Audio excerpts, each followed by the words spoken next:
The other day I was doom scrolling reels and a stand-up clip popped up. My favorite store in India is the most uncreative store name. He has earned my respect. This guy, he's so beautiful.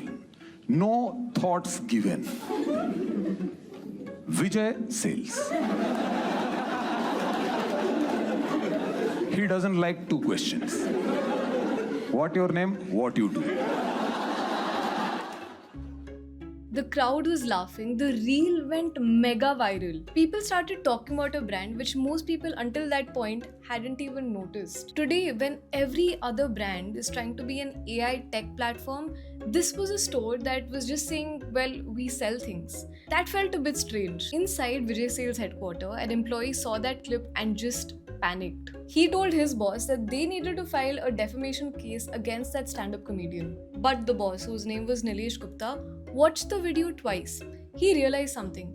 Biswa was not insulting them. He was in fact pointing out their exact competitive advantage. So they didn't send a legal notice. They called Biswa. They actually shot an official collab reel with him. Hi dosto, this is Vijay Sales and I am Biswa Reel. The brand team saw the video and called me for a meeting.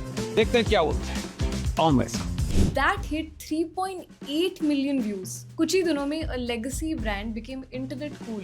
And not just that, their sales revenue was going viral as well. And while everyone was laughing at the joke, I looked at their balance sheet and found something that blew my mind. That got me thinking about this whole online versus offline debate. Why is it that so many digital first companies are going down the traditional route? Wasn't offline dead? So much to unpack. Hi, I'm Arunima and you're watching How Bizarre. So, let's begin.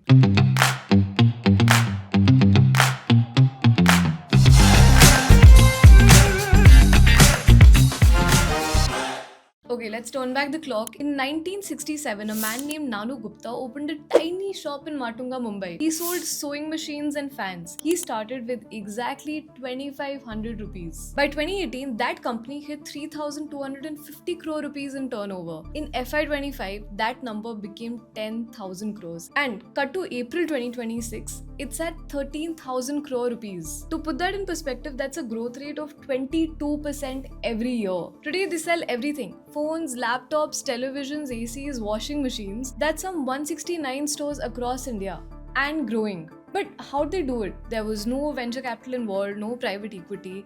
How does a 58-year-old physical store compete with e-commerce giants and 10-minute delivery apps? To understand how they win, let's look at how the electronics industry works. Let's say you want to buy a washing machine. You walk into an electronics store. You open your phone.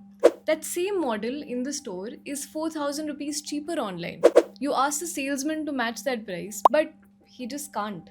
The thing is, e-commerce platforms don't play by retail rules. They burn cash to grab market share. Look at Amazon India, for example.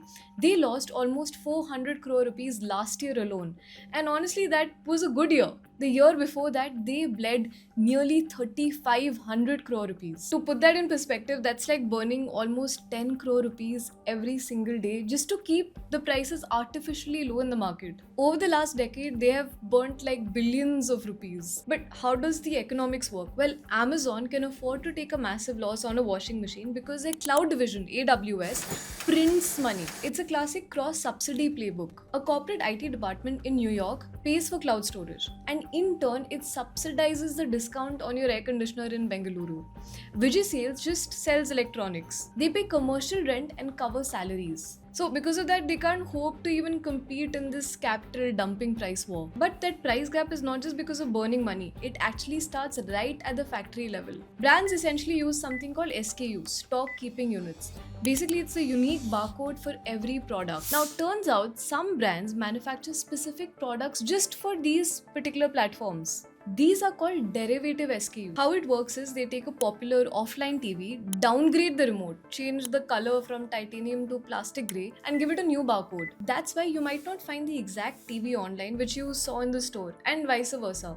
But why do brands do this? It actually protects their offline retailers from these angry customers who say, "Arey, online mein to ye itna sasta hai." And they're still able to cater to online shoppers who love a good discount. So the product looks identical, but can you make a direct price comparison? No. Now, enter quick commerce. That changed the game even more because of speed. On 20th September 2024, when the iPhone 16 was launched, someone in Bandra placed an order at 8 am. By 8:07, a brand new iPhone was at their door. Do you see what's happened? Today, you can get an iPhone, Mac, or a microwave in just a few minutes. जैसे दूध का packet हो. They took a 1 lakh rupee purchase and turned it into an impulse buy. It's like adding a protein bar at the end of checkout. You don't need to research a phone for a week. You just see the banner at 11 pm. You blindly swipe because you get credit card reward points, and there you have it. Ta-da! It's 1 minute ki craving, and then the checkout is done. But think about the underlying logistics. To deliver an iPhone in 10 minutes, a platform has to store a 1 lakh rupee glass box in a dusty, high turnover dark store right next to frozen peas and onions. The capital that's locked up locally is massive. And on top of that, the risk of theft is also huge. It's a logistical nightmare. They take the hit just because they aren't selling you the phone. They are selling you instant gratification. And here is where quick commerce hits a hard physical limit. You can't store 20 massive refrigerators or a 1.5 ton air conditioner in a tiny dark store somewhere. And even if you do, it's pretty hard to have the installation guy available 24/7. The unit economics would simply collapse. So, what does Vijay Sales sell? Well, they sell accountability. When you drop 50,000 rupees on a TV or 1 lakh rupees on an iPhone, you want a guarantee. When the screen goes black, you want a human being to be accountable for that. On the app, a complaint becomes a customer support ticket handled by some AI chatbot. It's so infuriating. Fighting a faceless algorithm. You're trying to talk to an executive asking for a refund, but the AI bot is just busy reassuring you that it understands your frustration. And then what? You just have to wait. At an offline retail store like Vijay Sales, the hierarchy is flat. The product is unboxed right in front of you before you pay. You walk out with a physical proof of purchase. Store managers build intense local level loyalty. In fact, when a manager gets transferred to a different branch in, let's say, Mumbai, their customers actually switch branches just to buy from them. So, the customer ends up becoming loyal to the person, not just the logo. But trust alone doesn't generate 13,000 crores. You need buyers. This brings us to the core reason physical retail is shifting. Just walk down any street in a tier 1 city. You'll see old, unbranded electronic shops shutting down. You assume Amazon killed them. But the reality is completely different. The kids of these shop owners went to engineering colleges. They got MBAs. Running a dukaan doesn't look that great on LinkedIn. You see, there's a massive generational disconnect. A family will willingly shut down a local monopoly making a lakh a month in profit just so that their son can take a corporate job paying 60,000 rupees instead of running that family shop. It's basically a premium paid for a white collar title. Status over cash flow. That's the same reason people buy iPhones on EMI. It's the same psychology, just a different purchase. When these shops close, the neighborhood still needs air conditioners, right? Those customers don't disappear overnight. That's when Vijay Sales comes in. They migrate straight into this organized retail channel, and Vijay Sales is just waiting to absorb that demand. And they can handle this growth because they play a totally different real estate game. Think about what killed Kishore Biani's Big Bazaar. He expanded rapidly on leased properties. When COVID hit and footfalls dropped, the rent clock kept ticking. Those leases crushed the business. But meanwhile, Vijay Sales expanded slowly. But when they did, they bought their own properties. And in 2024, they had a total store count of 147 stores, in which 83 of them were self-owned. They're essentially a real estate holding company that happens to sell electronics. Same story as McDonald's. They also happen to buy most of its store real estate instead of renting it. By buying the land in the 80s and 90s, Vijay Sales froze their real estate costs in time. So when competitors were getting hit by 8% annual rent escalations, that too in those prime locations, Vijay Sales was sitting on appreciating assets. Their balance sheets just kept getting stronger. All they had to do was exist. That's why they have such a massive moat. Their operating cost is completely disconnected from the commercial rent that they have to pay. Now, as a retail investor, here is your takeaway. If you're tracking the retail sector, just stop obsessing purely over sales numbers and revenue. Check their balance sheet, especially for real estate ownership. Essentially, a retailer that owns its stores is protected from rent inflation. So, you have to look for low debt and slow, deliberate expansion. It's only boring companies that own their assets that actually have a higher chance of survival when the market goes south or the funding winter sets in. Basic point is, look, physical retail is not dying. It's evolving. It's no longer offline versus online. The future looks like it's omni-channel. That is exactly why D2C giants like Nykaa and Lenskart aggressively expanded into physical stores. If you look at the latest reports in early 2026, it seems like that strategy is working. Nykaa in fact reported its highest ever GMV in Q3 FY26. That too with a 156% jump in profits. And we can attribute some part of it thanks to its footprint increasing offline. I'm talking about 300 physical stores. Then there's Lenskart. They started off as a purely online company, but now they're operating almost 2,500 offline stores.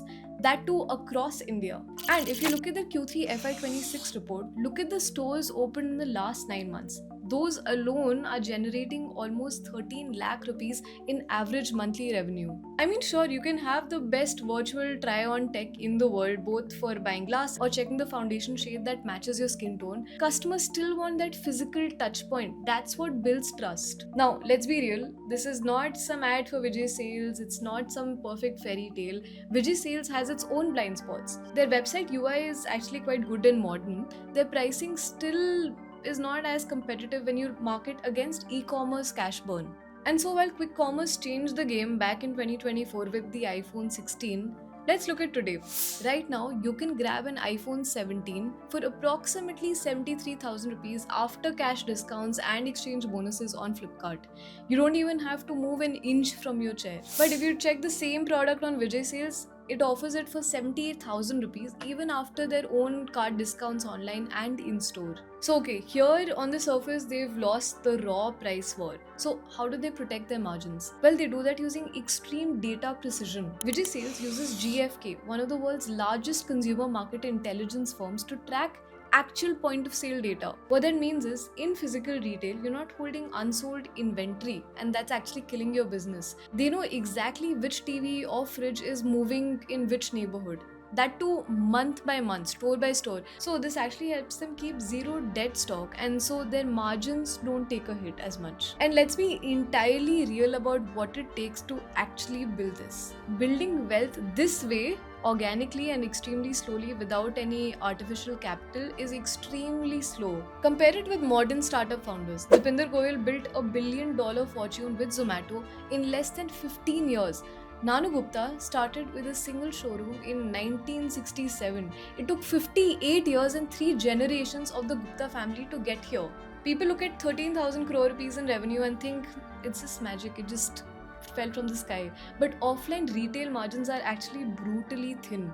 It's actually just about 2 to 5%. That's decades of inventory stress, rent fights, thousands of employees across states, every single day. 13,000 crore rupees in revenue sounds massive until you realize the net profit is just a fraction of that, split across the family after nearly 60 years of daily grinding, daily turning up. Now let's go back to the Biswa video. He laughed at how the name was so simple. Vijay Sales, just 2 words, koi fluffy nahi hai. What they say is actually what they do. In 58 years, they watched the television license era, the cable TV boom, the Nokia monopoly, Amazon, Flipkart, and now iPhones arriving in 7 minutes. And they just kept selling. Boring builds empires. Repeat that after me. In a market that demands 10-minute miracles, how long can a 60-year empire afford to stay boring? I'm Arunima Rao. That's all for today. Until next time, stay curious.